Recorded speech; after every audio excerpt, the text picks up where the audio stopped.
কাঁচা টাকা পয়সা কারো হাতে বিশেষ থাকতো না বটে, কিন্তু ডাল ভাতটা সবার বাড়িতে ছিল। গাড়ি ঘোড়া যাতায়াত ব্যবস্থার এত উন্নতি তখন হয়নি। গ্রামের উৎপন্ন জিনিস গ্রামেই থাকতো, আর দামও সস্তা ছিল।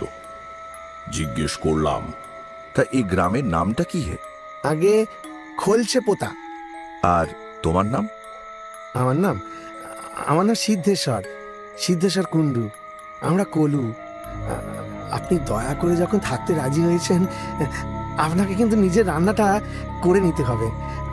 আমাদের হাতে রান্না তো আপনার চলবে না। যোগাযোগ তো সব আমি করে দেবো। আপত্তি করা নিষ্ফল বুঝে চুপ করে রইলাম। জল চাইবার সময় তা বুঝতে পেরেছি। মাচা ঘটি ছিল বলে জল দিতে কোনো মতে রাজি হয়েছে, কিন্তু ব্রাহ্মণকে রান্না করে দিয়ে পাপ করবে না।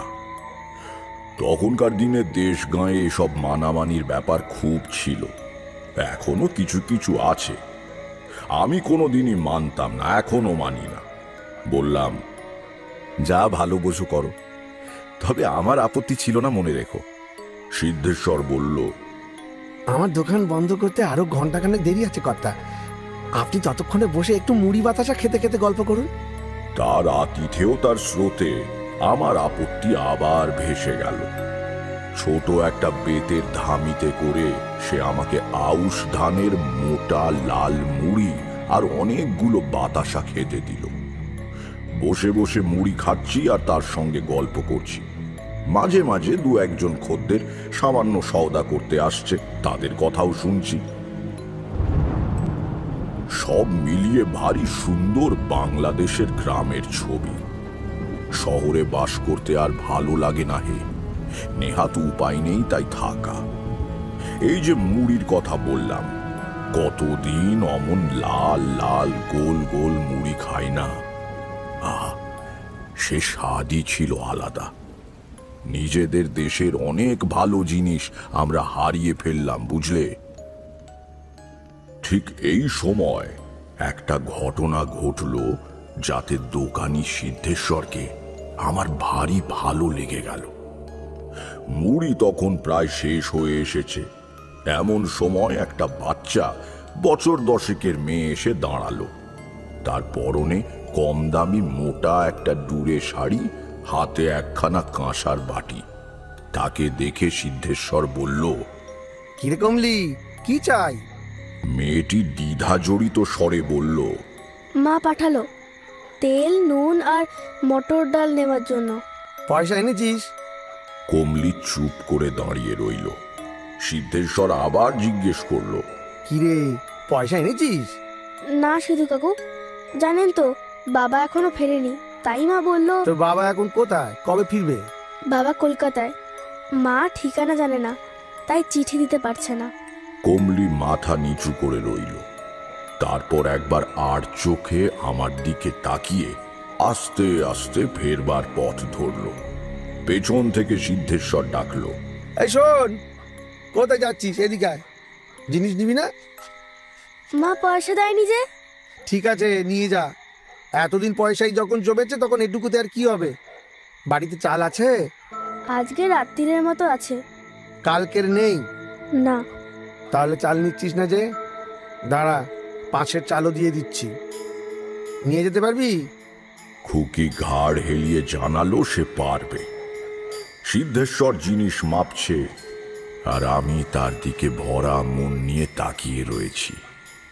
বাহ, বেশ ভালো তো মানুষটা। এমন খুব বেশি একটা দেখা যায় না। কমলি জিনিস নিয়ে চলে যেতে সিদ্ধেশ্বর আমার দিকে তাকিয়ে বলল, মেয়েটাকে দেখলেন কর্তা? বড় কষ্ট ওদের। বাপটা ঘুরে ঘুরে নানা রকম কাজ করে বেড়ায়, 9 মাসে 6 মাসে একবার বাড়ি আসে। বউটা কষ্ট দুঃখ করে সংসার চালায়। মেয়েটা খুব ভালো, মাকে সব কাজে সাহায্য করে। এইটুকু বয়স, অথচ বায়না নেই, কিচ্ছু নেই। তুমিও ভালো লোক সিদ্ধেশ্বর। মানুষকে ভালোবাসার চেয়ে বড় ধর্ম আর নেই। গ্রামের দিকে সন্ধ্যের পরেই একটু একটু করে লোক চলাচল কমে আসতে থাকে। শহরের মতো লোকজনের ভিড় বা বিজলি আলো নেই তো, কাজেই অন্ধকার নামবার কিছু পরে দোকানপাট সব বন্ধ হয়ে যায়। সিদ্ধেশ্বরও দোকান বন্ধ করবার উদ্যোগ করতে লাগলো। প্রথমে সে পেতলের ছোট ধুনুচিতে টিকে নিয়ে সমস্ত দোকান ঘরে ধুনো দিল। পবিত্র গন্ধে ভরে গেল চারদিক। একটা বোতল থেকে গঙ্গা জল নিয়ে ছিটিয়ে দিল, তারপর হাতে সামান্য গঙ্গা জল নিয়ে কাঠের ক্যাশ বাক্সর ওপর বুলিয়ে নিল। ব্যাস, তার আজকের মতো বাণিজ্য শেষ। বিক্রির টাকা সঙ্গে নিয়ে দোকানে তালা লাগিয়ে সে বলল, চলুন ঠাকুরমশাই, এবার যাওয়া যাক।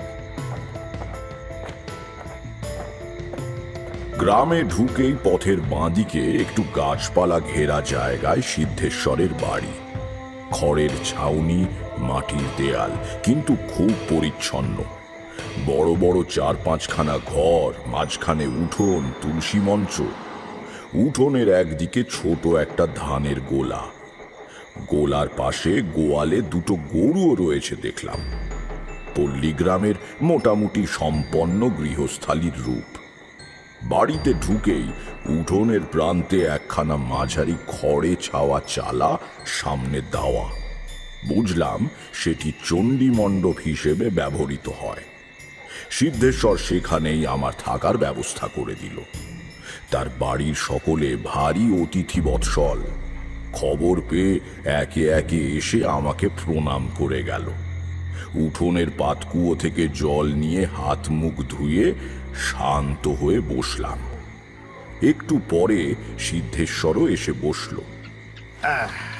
বলল, আরো কিছুক্ষণ বাদে রান্না শুরু করলেই হবে ক্ষণ। ততক্ষণ একটু তামাক খেয়ে নিন। ছেলেকে বলেছি নতুন হুঁকোয় জল ফিরিয়ে তামাক সেজে আনতে। রান্নার জন্য প্রচুর জিনিস দিল সিদ্ধেশ্বর।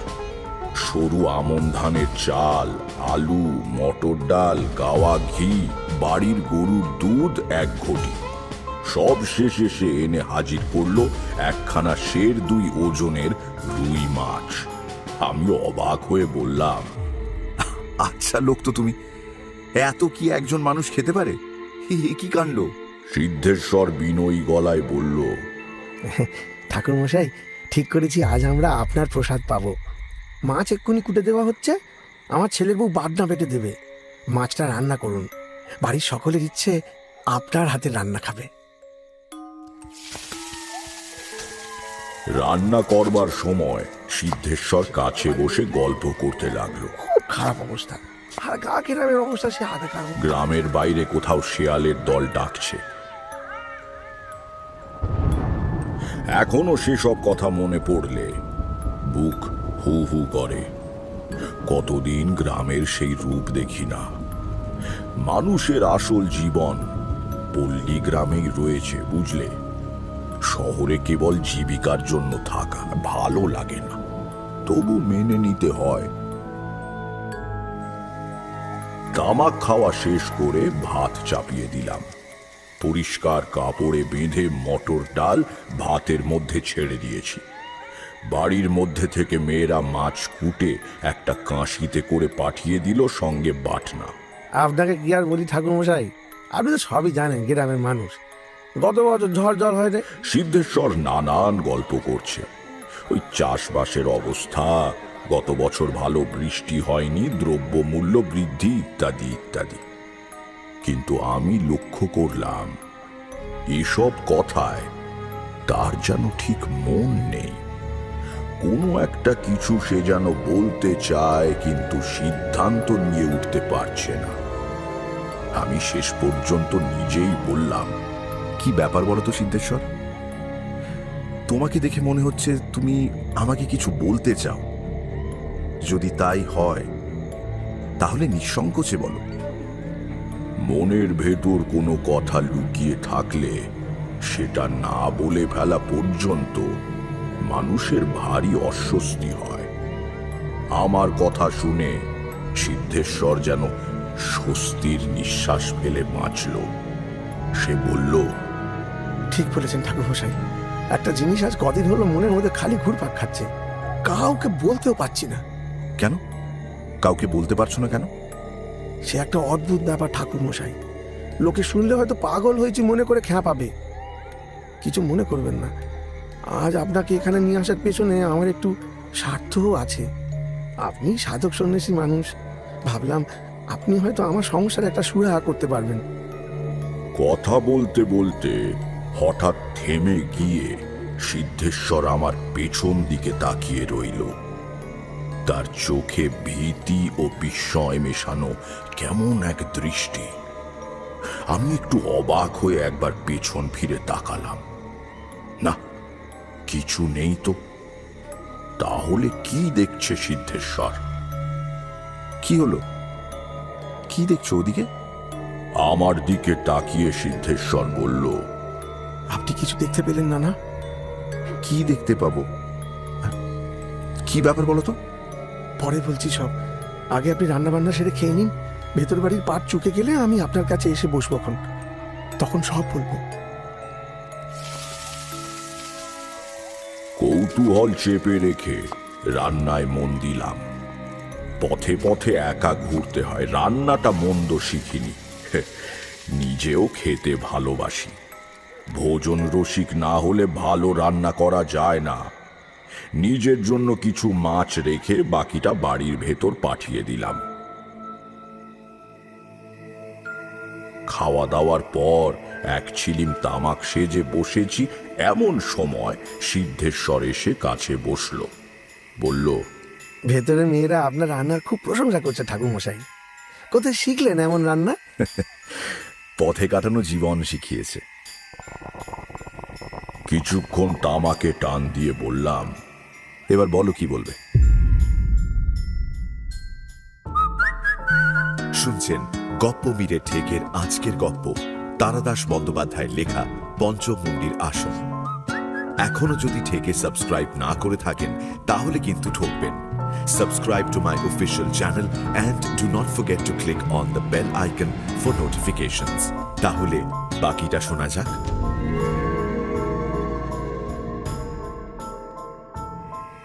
পাড়াগাঁয়ের রাত্রির নিঝুম হয়ে এসেছে।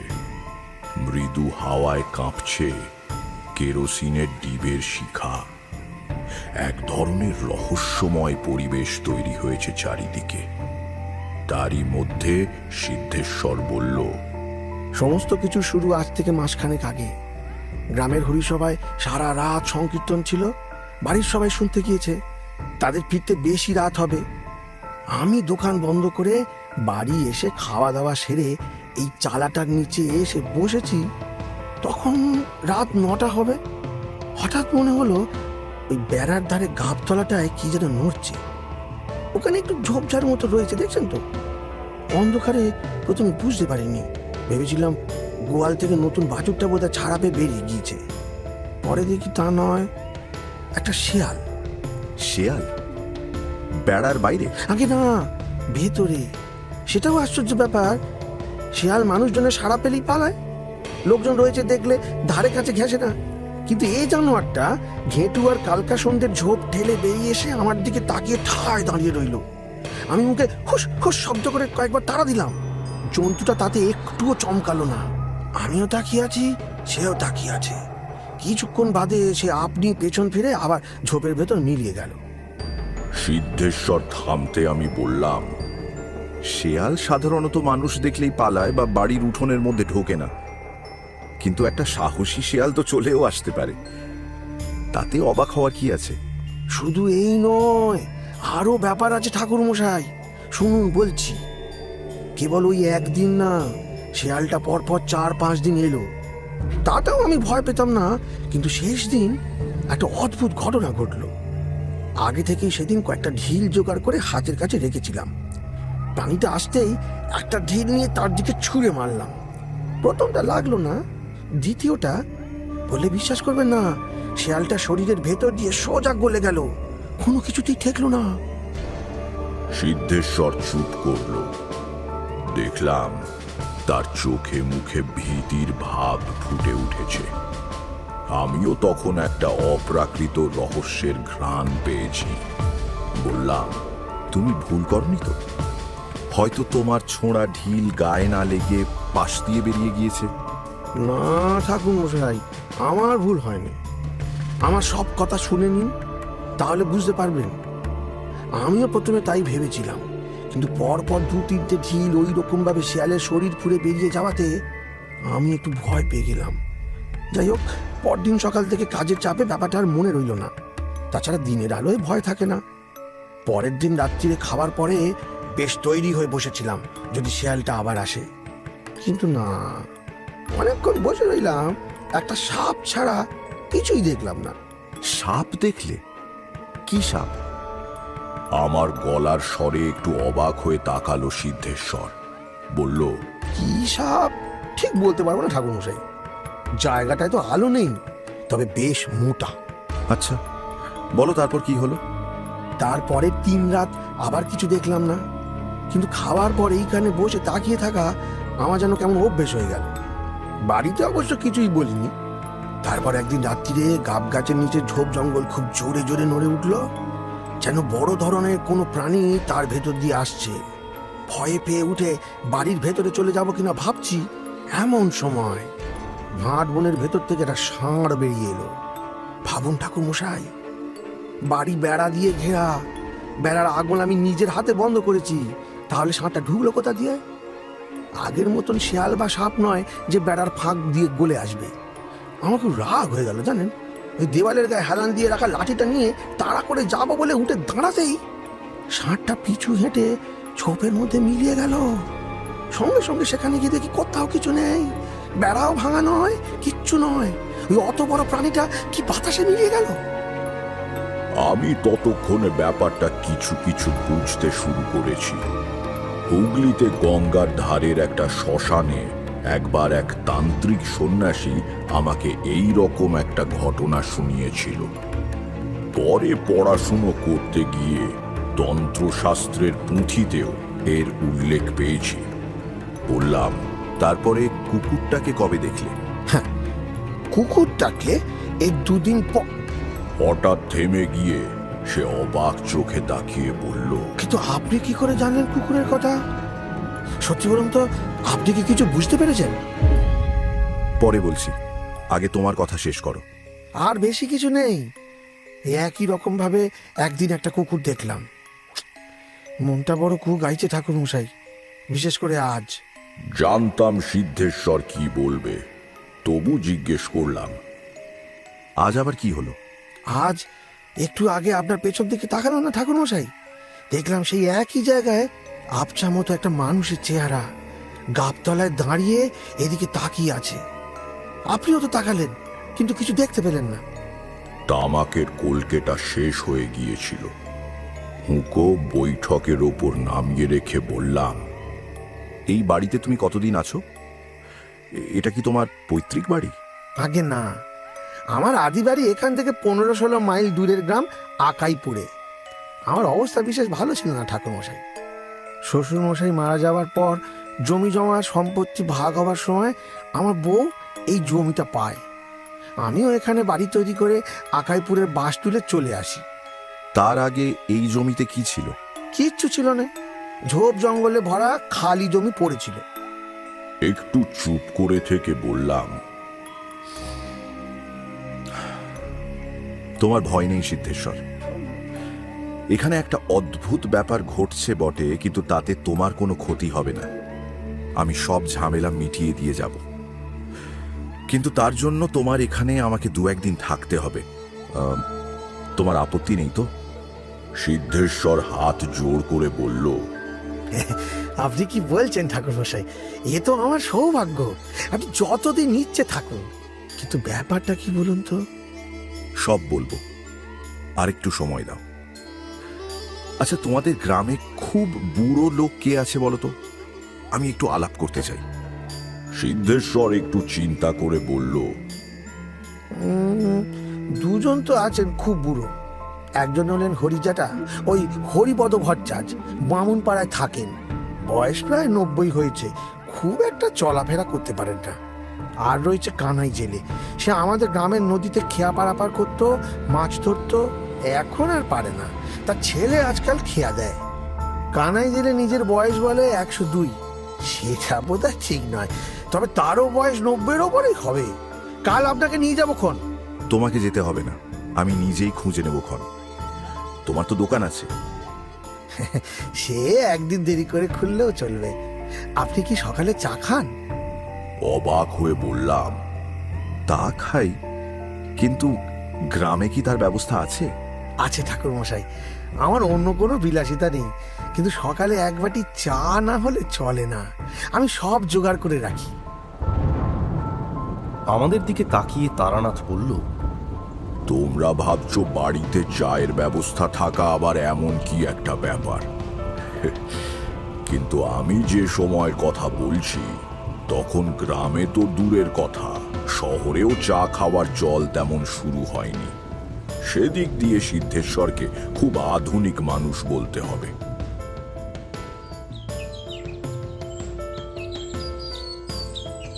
পরের দিন ভোরে ঘুম ভাঙল দোয়েল পাখির ডাকে।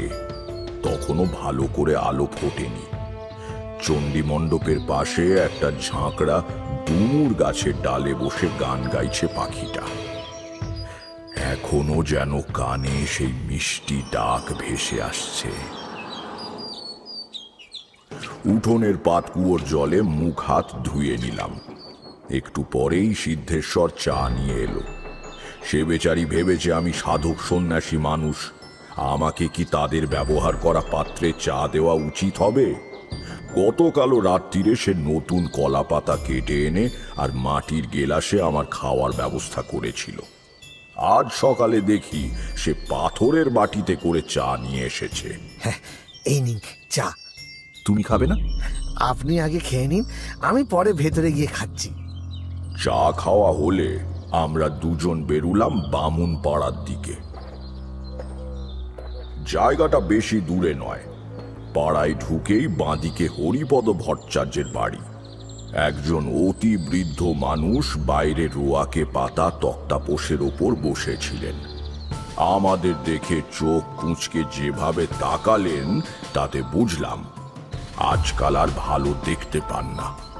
বললেন, কে কে এলে? আগে আমি সিদ্ধেশ্বর, একটু দরকার এলাম আপনার কাছে। তুমি সিধু, সঙ্গে এটি কে? আগে আমার নাম তারানাথ চক্রবর্তী। পথ হাঁটতে হাঁটতে গতকাল সিদ্ধেশ্বরের বাড়ি অতিথি হয়েছি। আপনার সঙ্গে একটু কথা বলতে চাই। হরিপদ ভট্টাচার্য বললেন, তারানাথ চক্রবর্তী? তা কি করা হয়? কোথাকার লোক আপনি? আগে আমার বাড়ি অন্য জেলায়। করার মধ্যে একটু সাধন ভজনের চেষ্টা করি আর সদ্গুরুর সন্ধানে ঘুরে বেড়াই। আমি খুবই সামান্য লোক। বটে, তা সামান্য লোক কেন? যারা ঠাকুর দেবতার নাম করে তারা তো মহৎ মানুষ। আজকাল তো মানুষ কেবল বিষয় আশয় নিয়েই মত্ত। যাই হোক, আমার কাছে কি প্রয়োজন বাবা? আপনি তো অনেক দিনের মানুষ, এই গ্রামের সব খবরই রাখেন। সিদ্ধেশ্বর এখানে এসে বাস করার আগে ওই জমিটায় কি ছিল বলতে পারেন?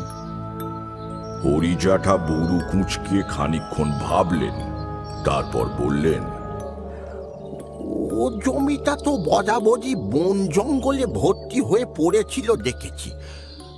কিছু ছিল বলে তো মনে পড়ে না।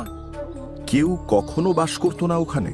হরিজাঠা আবার কিছুক্ষণ ভাবলেন। তার ভাবভঙ্গি দেখে মনে হলো বয়সের কারণে তিনি আর পুরনো কথা ততটা পরিষ্কারভাবে মনে করতে পারেন না। হলো তাই। ভেবে চিনতে তিনি বললেন, না, এর বেশি আর কিছু মনে পড়ছে না। তার কাছে বিদায় নিয়ে রাস্তায় এসে সিদ্ধেশ্বরকে বললাম, এবার কানাই জেলের কাছে। চলুন, যাচ্ছি। কিন্তু এসবের মানে কি ঠাকুরমশাই? আর একটু অপেক্ষা করো।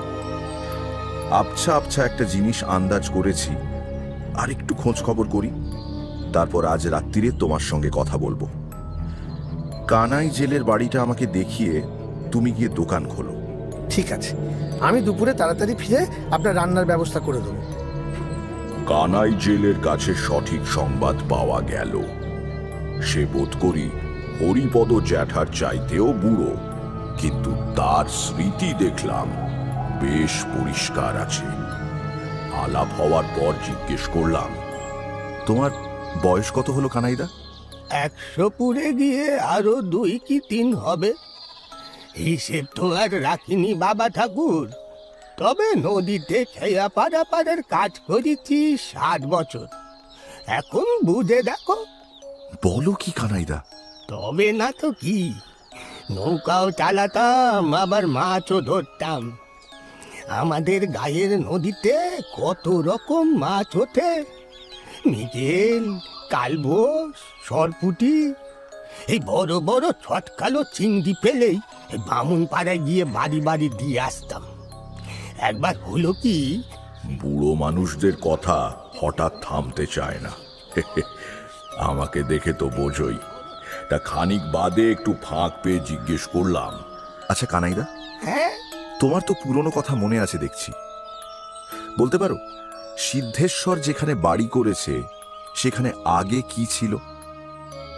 একটুও দ্বিধা না করে কানাই জেলে বলল, কিচ্ছু ছিল না। ওই ঝোপঝাড়, বাঁধবন আর একটা গাব গাছ ছিল কেবল। জমিটা তো ছিল সিদ্ধেশ্বরের শ্বশুর, কি যেন নাম, এই শ্যামাচরণের।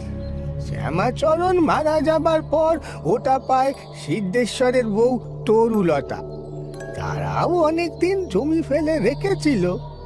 এই হালে 12-13 বছর বাড়ি করে এসে রয়েছে। কেউ কখনো বাস করেনি ওখানে? না, কে আর করবে? ওই একবার কেবল একজন সন্ন্যাসী। সন্ন্যাসী? কি রকম সন্ন্যাসী? সে বেশ ভালো সন্ন্যাসী কর্তা। লাল কাপড় পরা, গলায় এই মোট আর রুদ্রাক্ষের মালা, মাথায় জটের পাহাড়। সে কোথা থেকে এই গ্রামে এসে ওই জমিটার এক কোণে আসন করে কিছুদিন ছিল। কিছুদিন মানে কতদিন? একটু ভেবে কানাই জেলে বলল, তা প্রায় 6 কি 7 মাস ছিল। ওইখানেই ত্রিশূল পুঁতে ধুনি জ্বালিয়ে বসে থাকতো। অন্য সাধুদের মতন নেশা ভাঙ করতো না। 6-7 মাস পরে যেমন হঠাৎ এসেছিল, তেমনি একদিন কোথায় যেন চলে গেল, কে জানে। এসব কতদিন আগেকার কথা কানাইদা? ও সে বহুদিন হলো। এই ধরো, আমার তখন 40 বছর বয়স। আমাদের দিকে তাকিয়ে তারানাথ বলল, তার মানে প্রায় 60 কি 62 বছর আগের ব্যাপার, বুঝেছ? অবশ্য কানাই জেলে যদি তার বয়স ঠিকঠাক বলে থাকে তবেই। আমি বললাম, হিসেব ঠিক বলছো তো কানাইদা? মানে ঠিক মনে আছে তো? আছে কর্তা। ওই সময়ই তো আমার রামচরণ হারিয়ে যায়। খুব দুঃখ পেয়েছিলাম, তাই ভুলিনি। রামচরণকে? তোমার ছেলে? না না না, ছেলে কেন হবে? রামচরণ ছিল আমার কুকুর। কি হলো তার? সেটাই তো বুঝতে পারলাম না। ওই সন্ন্যাসী রাখরার কাছে ঘুরঘুর করত। তারপর একদিন থেকে তাকে আর খুঁজে পাওয়া গেল না। কি যে হলো কর্তা, কুকুর কখনো মালিককে তো ছেড়ে যায় না। অনেকদিন অপেক্ষায় ছিলাম, কিন্তু রামচরণ আর ফেরেনি। আমার মনে তখন 2-2 4 করে নিয়েছি। উঠে দাঁড়িয়ে বললাম, আজ তাহলে আসি কানাইদা। খুব ভালো লাগলো তোমার সঙ্গে গল্প করে। কেবল একটা কথা, ওই সন্ন্যাসী ঠাকুর যে আসন করে বসেছিল সেটা জমির কোন জায়গায় বলতে পারো? গাবতলাটায় কর্তা। আচ্ছা এই গাব গাছটা কিন্তু এখনো আছে। আচ্ছা, চলি তাহলে। আবার এদিকে এলে হয়তো দেখা হবে। সেদিন রাত্রিরে খাওয়া দাওয়ার পর সিদ্ধেশ্বর এসে আমার কাছে বসল। তার চোখে স্বাভাবিকভাবেই সপ্রশ্ন দৃষ্টি। বললাম, তোমার বাড়িতে এসব যা ঘটছে তার অর্থ আমি বুঝতে পেরেছি। ভয় নেই, সব ঠিক হয়ে যাবে। সমস্ত ব্যাপার বলবার আগে তোমাকে একটা কথা জিজ্ঞাসা করি। তুমি কি কোনো অজুহাতে তোমার বাড়ির সবাইকে 2-4 দিনের জন্য অন্য কোথাও পাঠিয়ে দিতে পারবে? বাড়ির লোকজনকে? কেন বলুন তো? দরকার আছে। শোনো তাহলে বলি। তুমি কি জানো খোলসে পোতায় এসে তুমি বাস করবার আগে তোমার ওই গাবতলায় একজন সন্ন্যাসী এসে বেশ কিছুদিন বাস করেছিলেন। সন্ন্যাসী? কই, আমি তো কিছু জানি না। তোমার না জানবারই কথা। এটা প্রায় 60 বছর আগেকার ব্যাপার। গ্রামের কেউ মনে রাখেনি, দু একজন ছাড়া। অত বুড়ো লোক কেউ বেঁচেও নেই। হরি জ্যাঠাও তো মনে করতে পারলেন না, তবে কানাই জেলের মনে আছে। তার কাছেই জানলাম ওই সন্ন্যাসী ছিলেন একজন তান্ত্রিক সাধক। গাবতলায় তিনি পঞ্চমুণ্ডির আসন করে বসেছিলেন। 6 কি 8 মাস ওই আসনে সাধনা করেছিলেন তিনি। সিদ্ধেশ্বরের মুখ ফ্যাকাশে হয়ে গেল। সে বলল, কি সর্বনাশ! পঞ্চমুণ্ডির আসন! ভয় পেও না, এ আসন পবিত্র, এতে কারো ক্ষতি হয় না। কিন্তু নিয়ম হচ্ছে সাধনা শেষ হলে আসন ভঙ্গ করে দিতে হয়, আর এই সন্ন্যাসী তা করেননি। হয়তো জানতেন না কিংবা গ্রাহ্য করেননি। পঞ্চমুণ্ডির আসন কিভাবে প্রতিষ্ঠা করতে হয় জানো? 5টা মানুষের মাথার খুলি লাগে, তাই না? সাধারণত লোকে তাই জানে, কিন্তু অন্যভাবেও হয়। 5টা মানুষের মাথার খুলি জোগাড় করা কঠিন, তাই শেয়াল, সাপ, কুকুর, ষাঁড় আর একটা মানুষের খুলি দিয়েও আসন করা যায়। তুমি বুঝবে না, যোগিনী তন্ত্রম নামে একটা পুঁথি আছে। তার 5ম পটলে মানে অধ্যায়ে লেখা আছে, শিবা সর্প সারমেয় বৃষ ভানাং মহেশ্বরী নরমুণ্ডং তথা মধ্যে পঞ্চমুণ্ডানি হিরিতম। বিষণ্ণ মুখে সিদ্ধেশ্বরী বলল, আগে ঠাকুরমশাই, ঠিক বুঝলাম না। আমি যা বললাম সেটাই সংস্কৃতে লেখা আছে। ওই গাবতলায় 5টা খুলি পুঁতে আসন করা হয়েছিল। সেই খুলিগুলো এখনো ওইখানে মাটির তলায় রয়ে গিয়েছে। সাধু আসন ভঙ্গ করেনি বলে ওই 5টা প্রাণীরও মুক্তি হচ্ছে না। যে কোনো সাধকের পক্ষে এটা খুবই অন্যায়। নিজের সাধনা শেষ করে চলে গেল, কিন্তু জীবগুলোর মুক্তির ব্যবস্থা করে গেল না। সেই জন্য ওই প্রাণীরা তোমাকে দেখা দিয়ে তাদের করুণ অবস্থার কথা জানাচ্ছে। মাটি খুঁড়ে খুলিগুলো বের করে নদীর জলে বিসর্জন দিলে ওদের আত্মার মুক্তি হয়ে যাবে।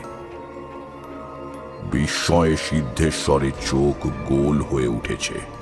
সে বলল, তাই যদি হবে তাহলে এরা আরো আগে দেখা দিল না কেন? আমি তো অনেক দিন এ গ্রামে বাস করছি। খুব গুরুত্বপূর্ণ এবং বুদ্ধিমানের মতো প্রশ্ন করেছে সিদ্ধেশ্বর। বললাম, ব্যাপারটা নিয়ে আমিও ভেবেছি, বুঝলে। আমার বিশ্বাস এর পেছনে তোমার ভাগ্য দেবতার হাত রয়েছে। এর আগে যদি তুমি এদের দেখতে পেতে, তাহলে কেবল ভয়ই পেতে। এসবের মানেও বুঝতে পারতে না, কোনো প্রতিকারও করতে পারতে না। তোমার বাড়িতে আমি এসে অতিথি হব, এটা স্থির হয়েই ছিল। হয়তো ঈশ্বরই ঠিক করে রেখেছিলেন। তার ঠিক 1 মাস আগে থেকে তুমি প্রাণীগুলিকে দেখতে শুরু করেছ। আমিও এসে পড়লাম, সব শুনলাম। এবার তাদের মুক্তির উপায় হয়ে যাবে। তার জন্য এতদিন অপেক্ষা? এসব কে করায় ঠাকুরমশাই? জানি না সিদ্ধেশ্বর, তবে সেটা জানবার জন্যই তো পথে পথে ঘুরি। যাই হোক, তোমার পরিবারের সকলকে 3-4 দিনের জন্য কোথাও পাঠিয়ে দেবার ব্যবস্থা করো। মাটি খুঁড়ে ওই খুলিগুলোকে বের করে আমাদের নদীতে ফেলতে হবে। বাড়ির বাচ্চাদের বা মেয়েদের সামনে সেটা করা উচিত হবে না, তারা ভয় পেয়ে যাবে। তাতে কোনো অসুবিধা হবে না কথা। আমার বউ কদিন ধরে এই বাপের বাড়ি যাওয়ার জন্য বায়না ধরেছে। পরশুই ওদের সেখানে পাঠিয়ে দিচ্ছি। 2 দিন পরে তার পরিবারের সকলে রওনা হয়ে গেলে সিদ্ধেশ্বর বলল, এবার কর্তা? হ্যাঁ, এসো। কাল সকালেই কাজটা করে ফেলি, দেরি করে লাভ নেই। একটা মজুর ডেকে নেবো ঠাকুরমশাই। কত মাটি কাটতে হবে কে জানে। পাগল নাকি? এক্ষুনি সারা গ্রামে ব্যাপারটা রটে যাবে। গ্রামের লোকেদের তো চেনই, তারা তোমার বসত ভিটের অপবাদ ছড়াতে শুরু করবে। সিদ্ধেশ্বর, যতই পরিশ্রম হোক তোমাকেই এই কাজ করতে হবে। দরকার হলে আমিও হাত লাগাবো। না না, তার প্রয়োজন হবে না কর্তা, সে আমি একাই পারবো। পরের দিন সকাল থেকে সিদ্ধেশ্বর কোদাল আর নিড়ানি নিয়ে কাজে লেগে গেল। সঙ্গে আমিও রইলাম।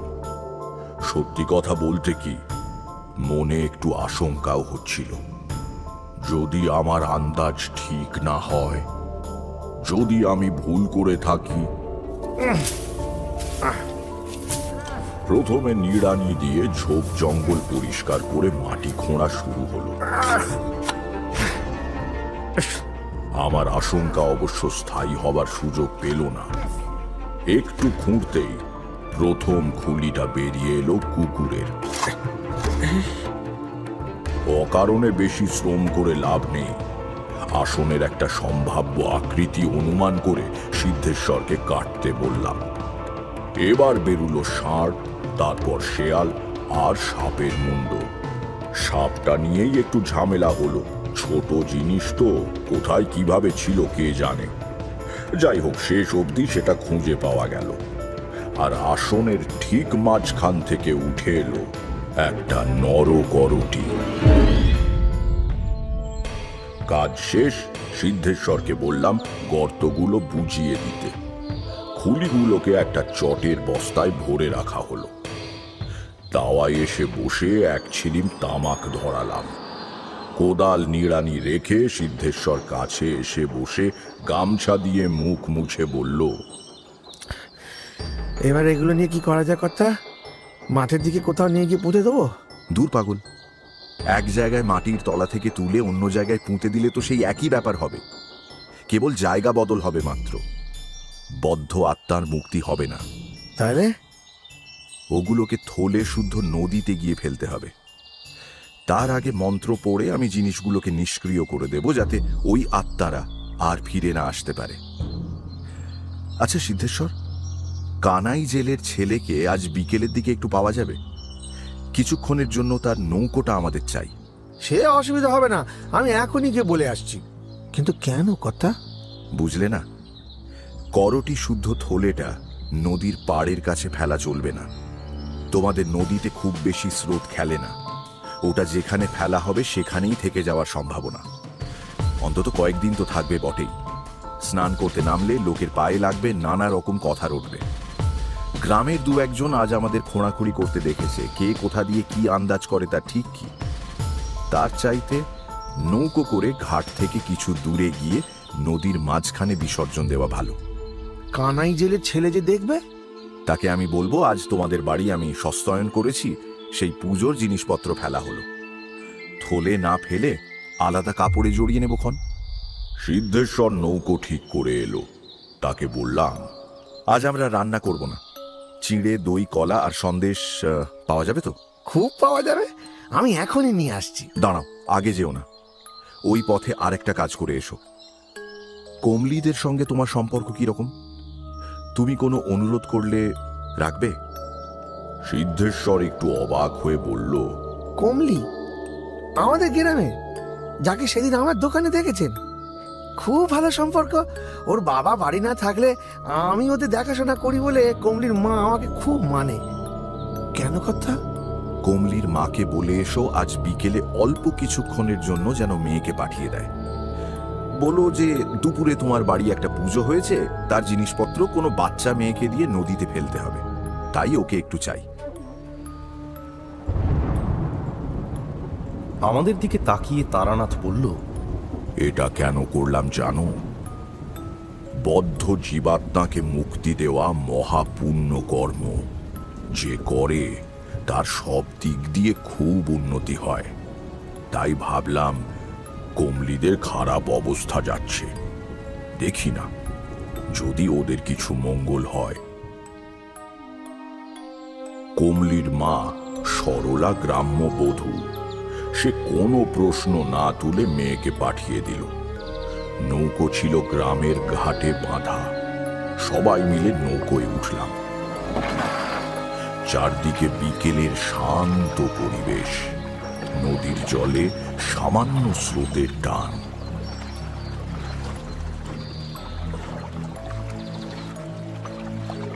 গ্রাম থেকে আধ মাইল টাক এসে আমার নির্দেশে কমলি কাপড়ের পুঁটলিটা জলে ফেলে দিল।